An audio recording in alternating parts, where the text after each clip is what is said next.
Hi guys, and welcome to another quick video tutorial. My name is Manny, and in today's tutorial I want to show you guys the last tutorial about Photoshop basics and tools, part 10, and let's get started. Okay, so as you guys can see, I'm on my original layer already, and I'm not going to create a retouch layer or a duplicate for in the moment now, because I quickly just want to show you guys how the foreground and background color, or pretty much just your foreground colors, work.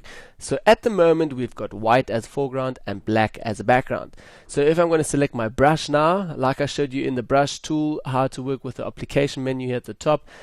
When I'm now selecting my brush tool, I'm working with the Continuous 4 board again, so I can change my brush size really quickly here. When I paint now, I can just paint with a white foreground color, and if I switch this now with this button over here, this icon, the arrow icon, it's black as a foreground and white as a background. Then I can paint with black. Now say for instance you want different color, you can just double click here on the color and you will directly brought into the color picker. Then over here you can just select from a different color, say red or whatever you want to use. You can also choose from different colors here, or you can enter different RGB readings in here if you want to. Okay, so I'm going to keep it now to a dark blue. Just go over here, dark blue, say okay that, and now I've got dark blue as a foreground color and white as a background color. Then I can switch that again, double click on here, and say for instance take a new color, say red, say okay that. Now I've got red and blue as my new foreground colors, and now currently red is selected, so I can paint with red, or I can change that again and paint with black. So this comes in quite handy sometimes.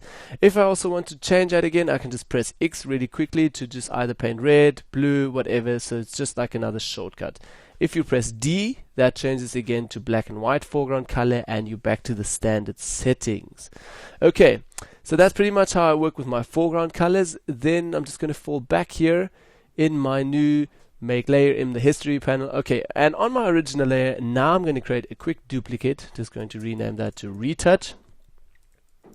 Okay, and in the retouch layer, basically I want to show you the last step, which is the masking tool. Now before we even start going into the mask, I want to show you guys a quick trick here.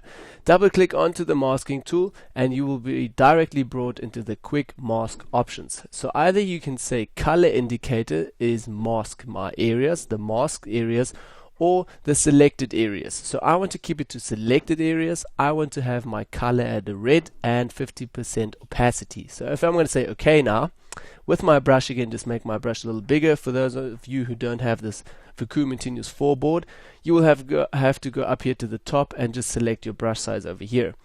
Okay, then now I'm just going to paint in really roughly now. Say for instance I just want to remove the jacket or paint out the jacket, then I could just really quickly mask on here and everything that is red will be selected.